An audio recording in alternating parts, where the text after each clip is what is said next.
Amen. Shabbat Shalom, everyone. So tonight we look at what does the church look like.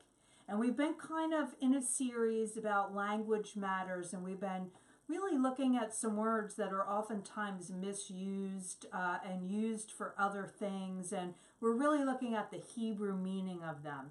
And so tonight we're going to take a look at what does the church look like. Now, if you've talked to people, you probably have heard people say, as I have, the church broke my heart. Or the church is filled with homophobic, misogynist, racists. Or the church doesn't care about people. You've heard all kinds of issues and feelings that people have said, and maybe you felt them yourself. For sure, most of us would say, certainly this is not what Yahweh had in mind. But what did he have in mind? So we are going to do a quick look, and when I say quick, I mean record speed look at church history. And we're going to take a look at the narrative of the church. And as we do, I would like for you to do me a favor. If you would write in the comments either a word describing your heartache as we talk about how the church kind of maybe got off track a bit from what God had intended. And also as you see the positive parts of the church, if you could also maybe use a descriptive word to describe something that gives you hope in this story of the church. Because the church is people, it's messy.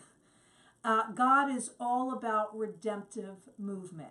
So things begin one way, and then people do their thing, and then they change.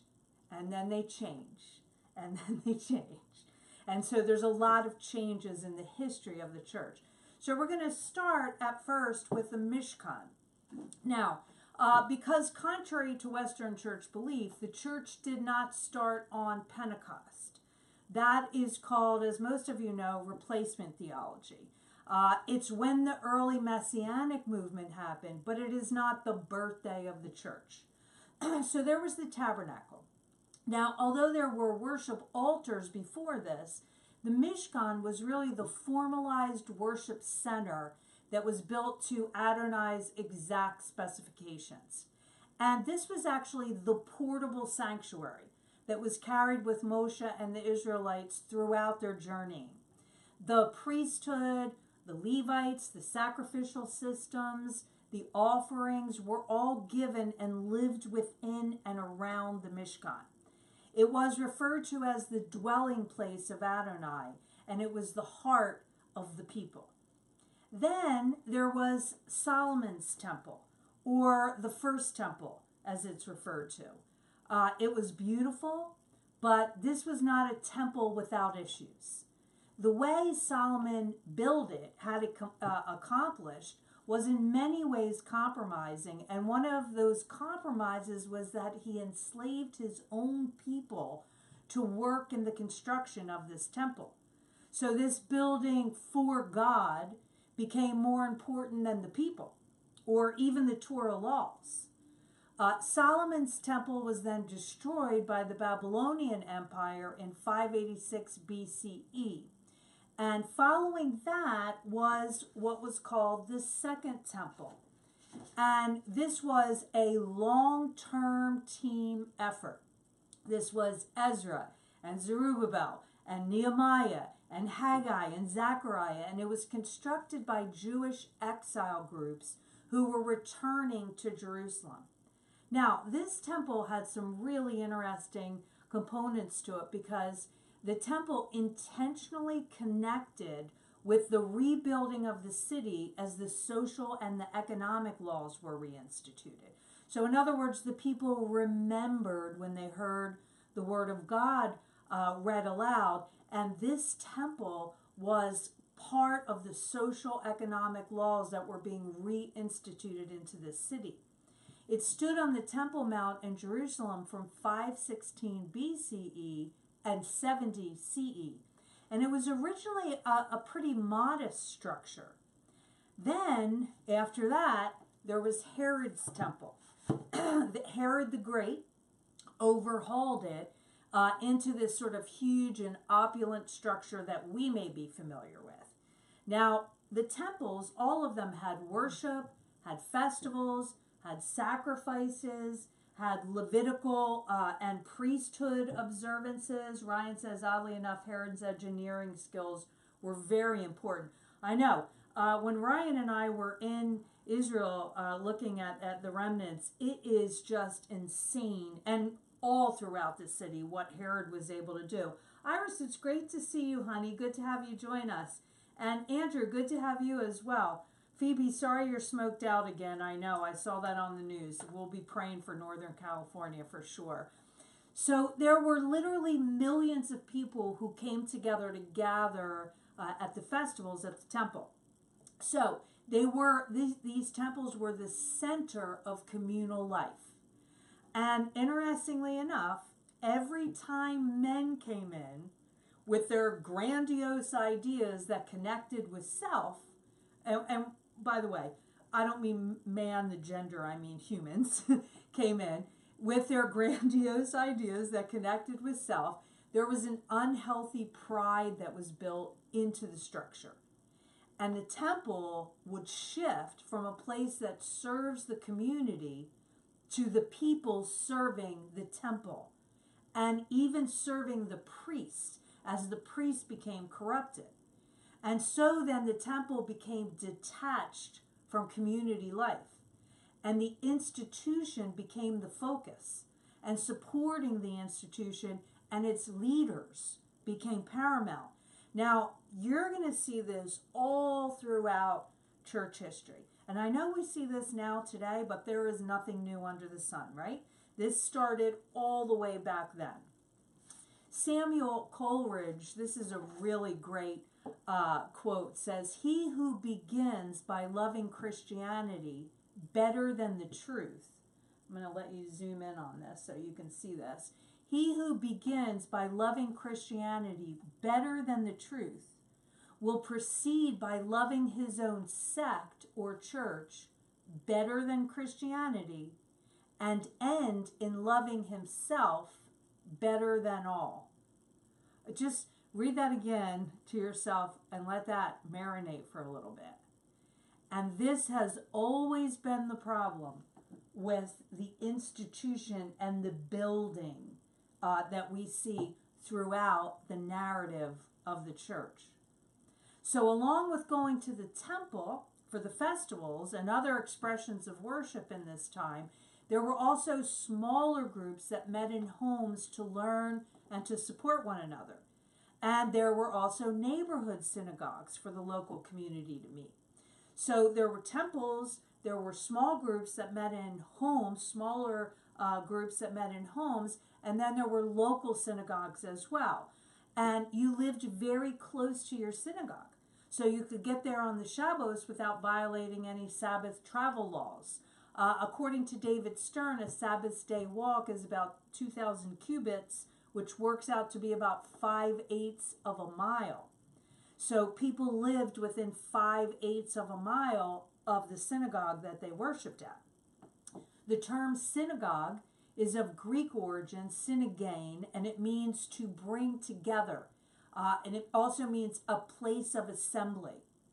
So after the Romans destroyed the Second Temple, synagogues took on an even greater importance as the focal point of Jewish religious and community life.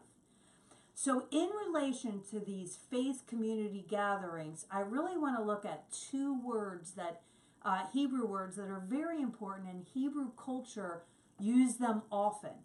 And they really describe what God's mind was about the local church, so to speak. The first word is the word kahal. And kahal is a Hebrew word that means a calling. And it suggests here accepting and doing. So in other words, there's a calling of God, but then also there's an accepting and a doing of that calling. So it's a calling to a particular purpose of God. And that, again, is the Hebrew word kahal. And it is focused on accepting Adonai's purposes to come together and do. Kahal is an assembly. It's an experience. It's not a place. It's not a building. What we're doing right now is actually kahal. When we learn, when we ask questions, when we share thoughts, and then share our faith from its Hebraic roots with others that we meet in our world, through our words and our actions, we share what we learn. That's kahal. Gathering together for God's purposes. Now, when it comes to congregation or the collective, the word that is used is almost always the word Ada.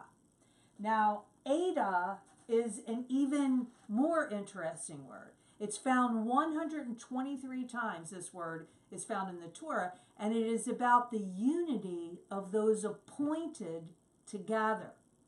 So Ada is about the unity of those appointed to gather. And that's a really important component to church, right? So Ada is not bound to a special place or time. Our community is also an Ada, which is why, have you ever noticed that someone can be out of touch for months? In fact, Iris is just joining our community to this evening. And Iris, if you're still listening, you may want to say how long it's been. I think it's all the way back from Brooklyn days, I'm pretty sure. But it's been over a decade, and it's like we never lost touch, right? This is what Ada is. Someone can be out of touch for months or even years and reconnect, and it's like they never left. It is always about a special people group appointed as one unified or made whole by Yahweh. The word appointed means God brought us together, but it doesn't suggest that we don't do any work. There's work in unity. So I want to see your comments. Iris is saying, yes, I really don't. Hey, Rebecca, great to see you. I really don't know how long it's been. I think it's been like 15 years or so, Iris. But so let me see your comments with what work you think it takes to be and stay in unity. So in other words, what do you think it requires to be and stay in unity? Because there's work here in this word. The two Hebrew words for assembly are not quite the same. Kahal focuses on what happens in the experience with God and with each other that is for purpose. Ada focuses on the how, the oneness of the whole people whom God appoints to come together. And the two of these bringing each other together is the purpose that we see in church.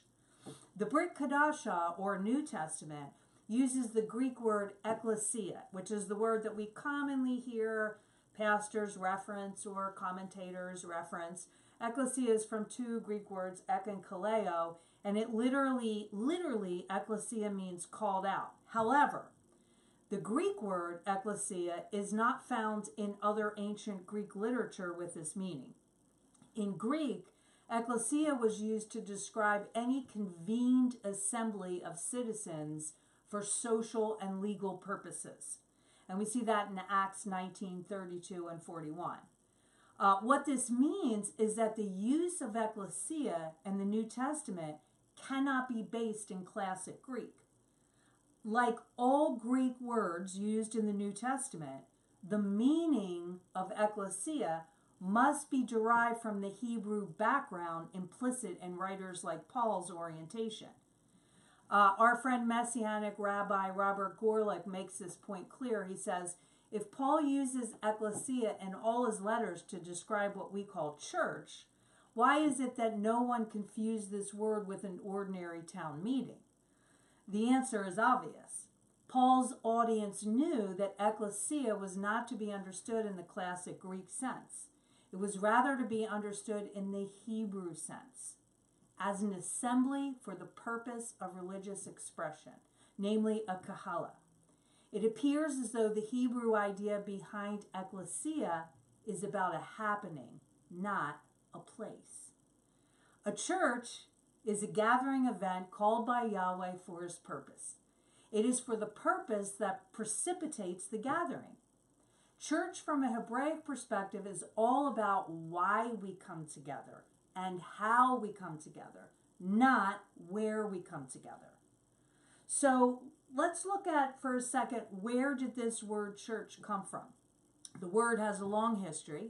It immediately goes back to the English and Germanic word kirke, and it is an old Babylonian term from the goddess Circe, from a Babylonian goddess Circe. So the goddess Circe was connected to the power of the sun. Now, we're going to hear this word sun and the connection, S-U-N, a lot tonight. The sun is life and its warmth, and many worship it as a god. So the word church, we're going to see these connections, is used for the Greek word ekklesia, which also drifts away from the original meaning of kahal, God calling and purpose, and Ada, unity. And you can see now why language matters. So now we continue with the story of the church. The story continues with Pentecost. And as we read in Acts, hey, Nicole from Costa Rica, good to have you with us, honey. As we read in the book of Acts, 120 Jewish disciples come together in Kahal for purpose. God called them for purpose, and as Ada. Remember, it said in one accord, in Jerusalem. The followers of Yeshua are waiting, as he told them to do, and they're celebrating Shavuot, or the day of Pentecost, 50 days after Passover. So now there's Hebrew-speaking Jews and Greek-speaking Jews. There's proselytes, which are Gentiles by birth who converted to Judaism, and they're from all over the Roman Empire, and they have swelled this city in order to come to the temple for the celebration, the festival of Shavuot.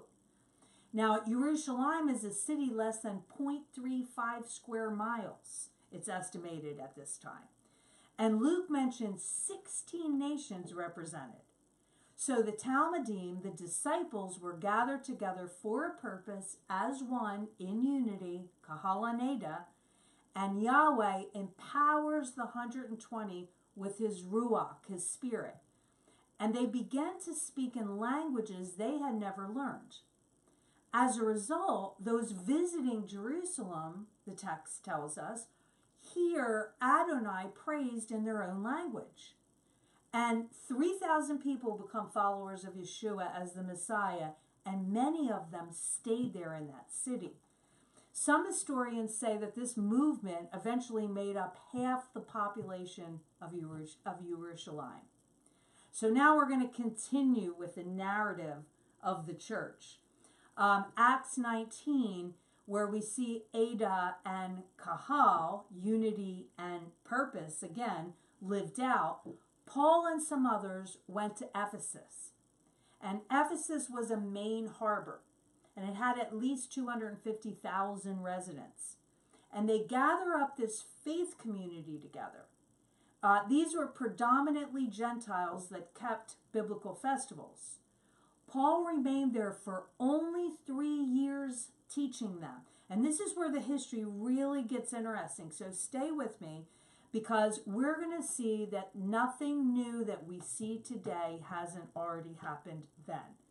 And again, as you see it, comment, because you're going to pick up on it. So Paul remains there only 3 years. And by the way, some of this is hopeful, and some of this is, oh yeah, I totally see that. It stinks. And in the year 112, the Roman lawyer and author Pliny the Younger says, in the province of Asia Minor, temples to pagan gods are almost totally forsaken, and Christians are everywhere, he writes, a multitude.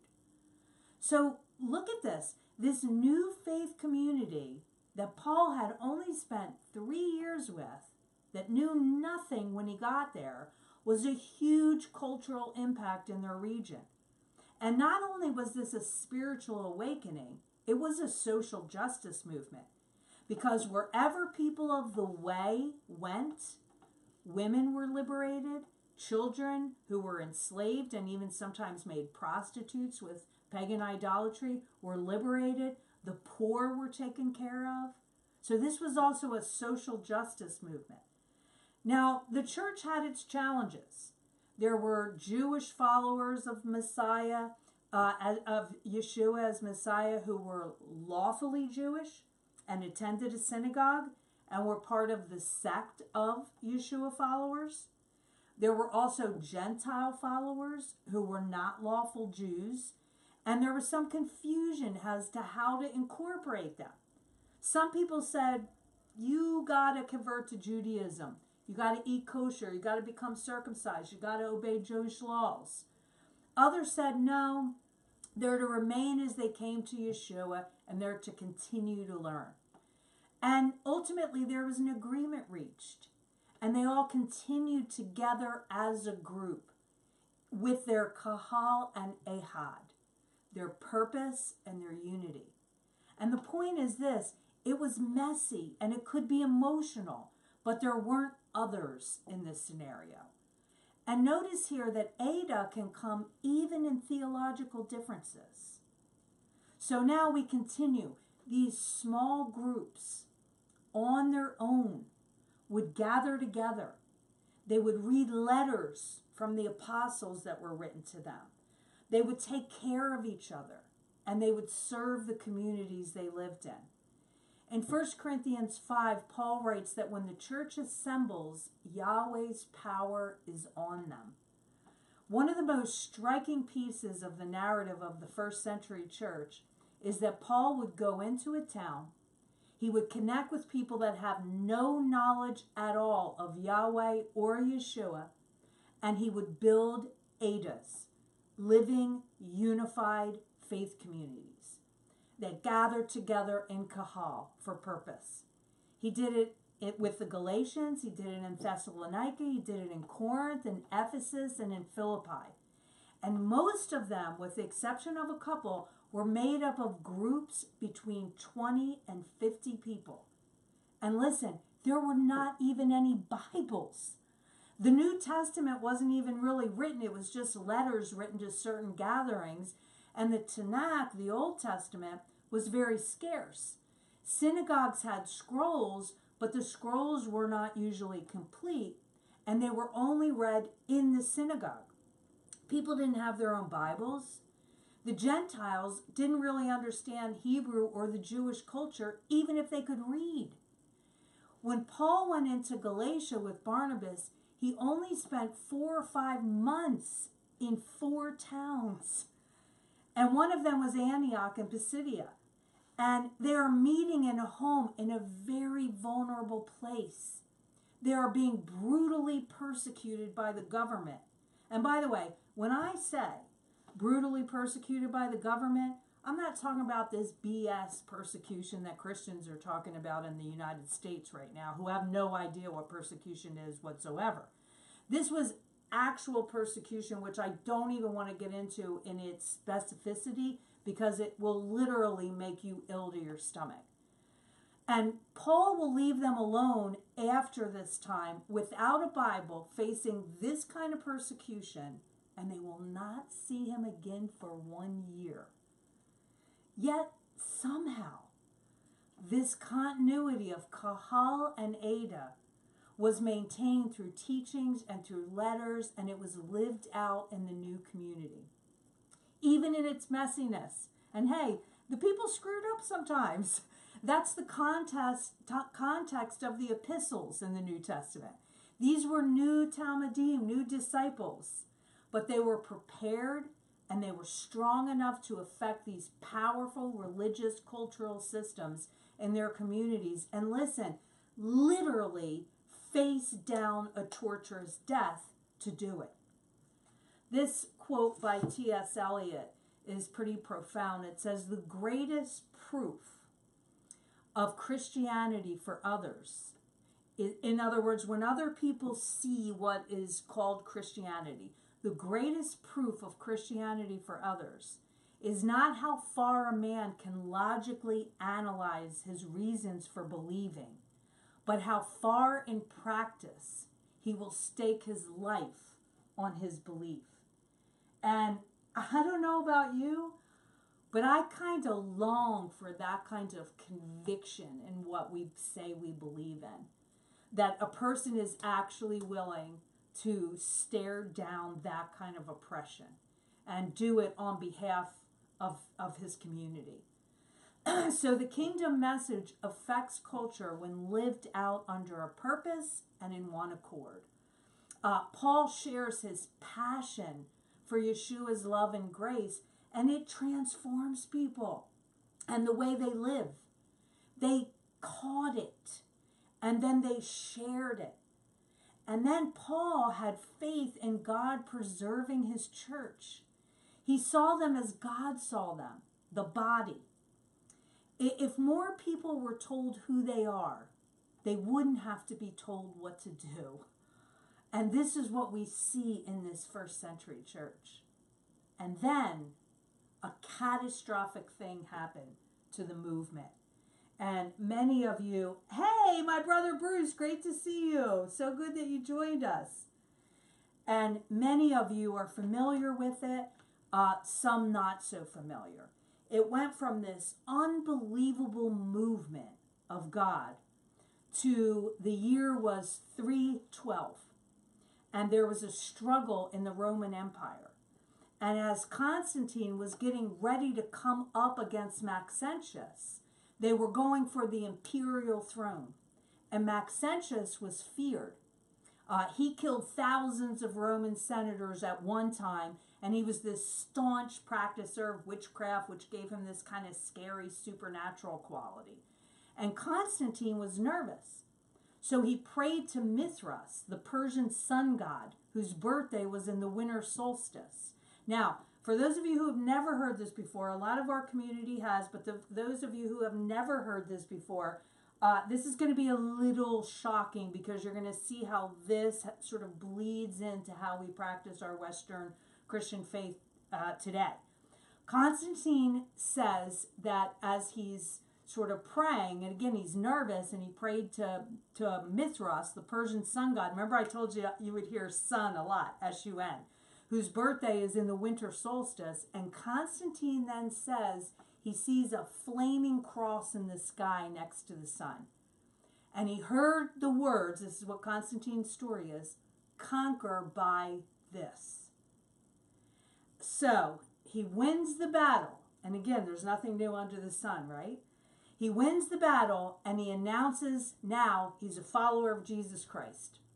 Now remember, the church had been through centuries of brutally violent persecution.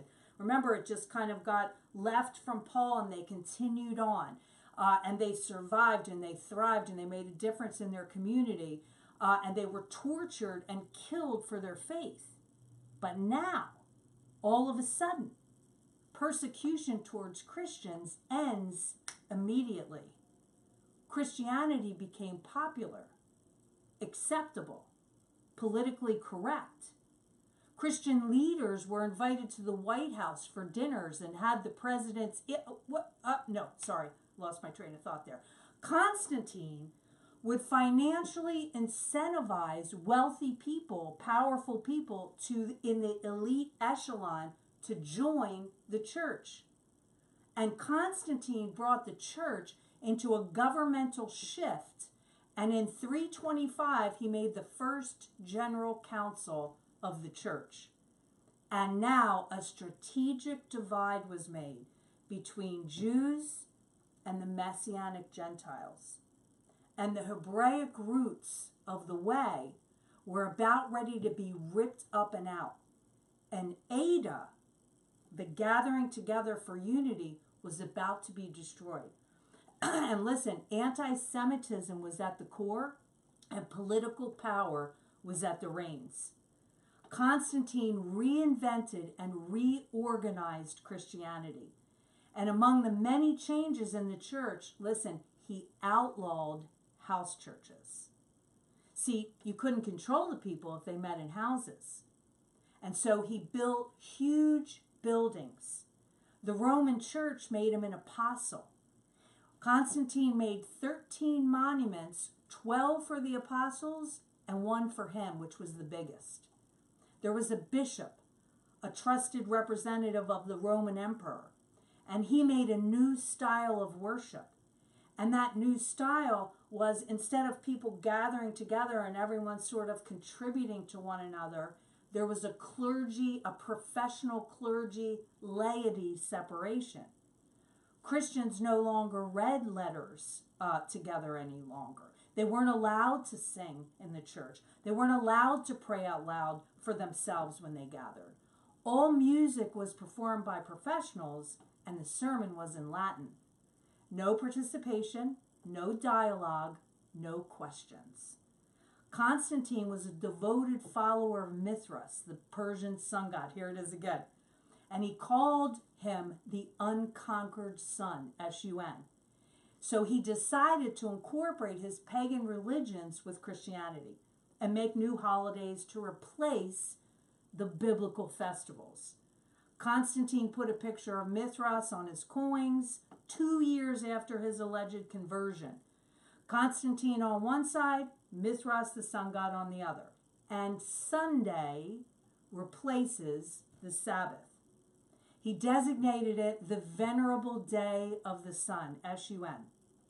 Anyone who wouldn't worship on Sunday was instantly spotted as an enemy of the government and Christianity. So it was a way they could separate the Jewish followers from the Christian followers.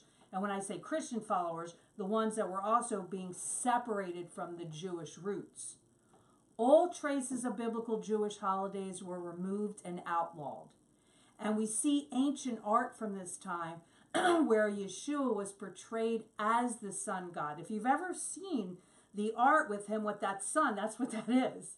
Before entering St. Peter's Basilica in Rome, they bowed down to the sun. December 25th was a celebration of Mithras's birthday, and he turned it into a celebration of the Messiah's birthday.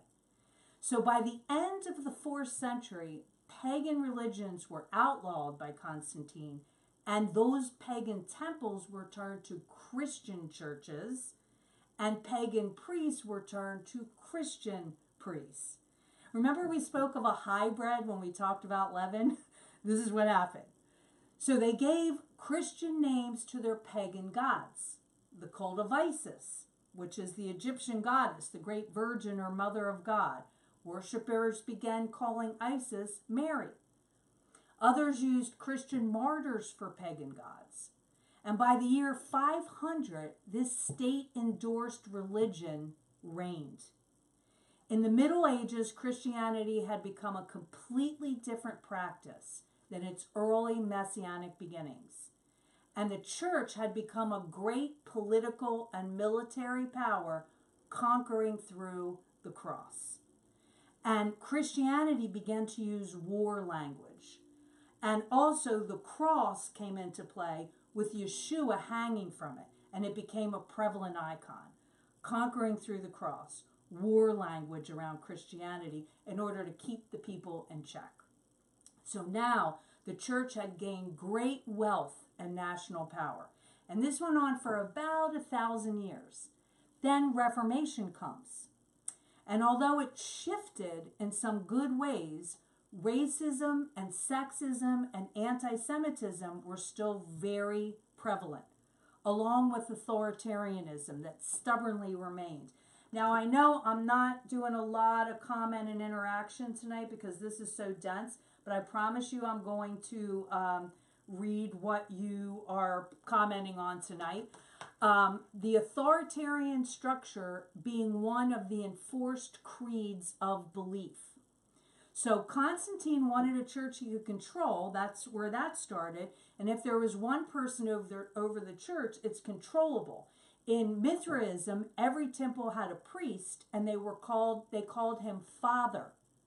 The high priest was called the Father of Fathers, Petrus Petrum, which continued on for all those years after.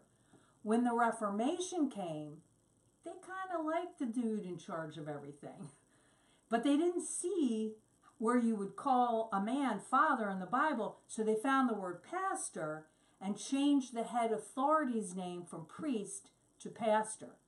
But the structure was actually still the same. It was this authoritarian leadership. It's the lead pastor. The smarter or more charismatic the pastor is, the more I can sit back and he can tell me what to think. The hipper my pastor is, the more I can bring people to my church and they can think he's cool and I'm cool too. Especially if they're on TV, or maybe they hang out with celebrities, or they have some sort of political power. The pastor has authority because they represent us and give us quantifiable results. And now we're shifting into more Western church mindsets, more recent Western church mindsets. Quantifiable results. How do we quantify?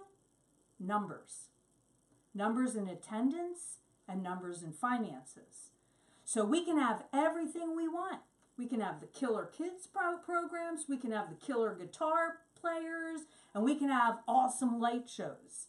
I can show up, I can be entertained, and I can feel really good. Now, let me just qualify this. There are many well-intentioned pastors who find themselves in this model and may be really restless and dissatisfied and not even sure what they're looking for. But here's the tragedy about this, and this is always the way we are. When people don't know what to do, they do what they know. So, like all programmed Western Christians, instead of looking at what the longing is really about, they go to the planning table and they come up with another program, another series of sermons, or another marketing strategy. And what started out as the pastor being in charge in this model has shifted, though, and now the money is in charge. Everything becomes about fueling the machine. And government is very connected with that money part as well. Remember Solomon in the temple we did in the beginning.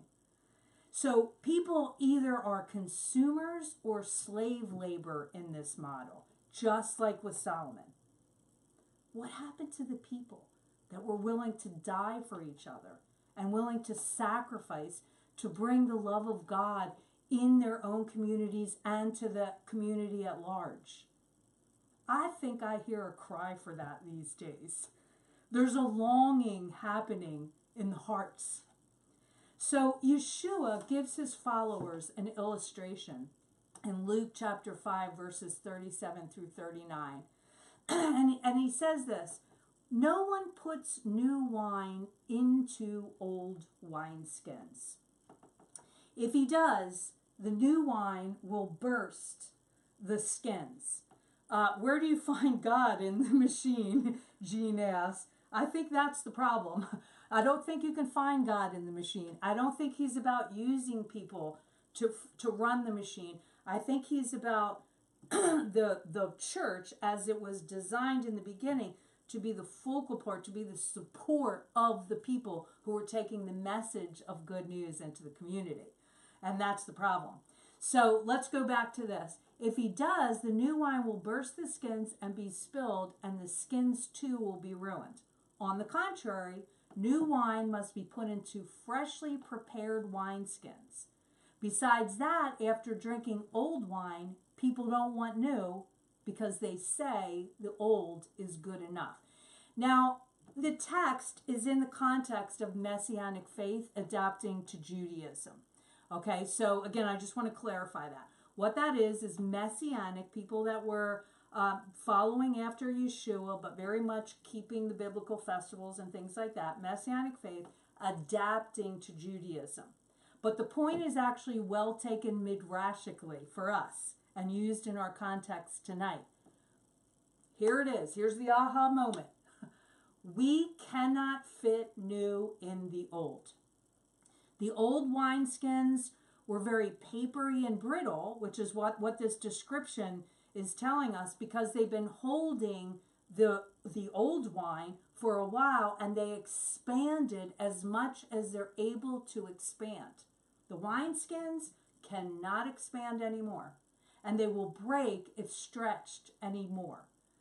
Old wine, however, is mature and it actually tastes a little sweeter. People will inevitably want to revert back to the familiar. C.S. Lewis in Pilgrim's Regress writes, "You all know," said the guide, "that security is mortal's greatest enemy." Right? New wine has a bite to it. It doesn't taste quite as smooth, like as we read in the first century church. There was a lot of messiness to it. It needs time and it needs patience to grow and mature.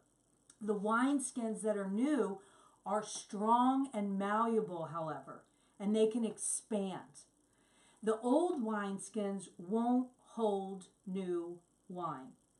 But if we will use a new wineskin, a new model, Yahweh will pour in the new wine. And this is what Paul knew. You can't go very far in the book of Acts without finding the same things over and over and over again. These people were characterized by Yeshua's command, love one another as I have loved you. They lived for one another. And each one brought themselves and contributed. And they became, as we said, kahal and eched, called for a purpose in one. What does the church look like? It looks like all different kinds of people coming together as one for a purpose. And that purpose has not changed. The way has, and it will always continue to change. The church will always look like different things because God moves within redemptive purposes throughout culture. The way has never changed. It is to love one another and to share that love with the world in tangible and practical ways. So, Shabbat Shalom, everyone. Amaryllis Padilla, good to see you. Just what we were talking about tonight, right? How you can be away from each other for so long and it's like you never left one another. And that's what oneness is. So Shabbat Shalom, everyone. If you have any comments or thoughts, please continue to comment. And I promise I will respond back to everyone. God bless you.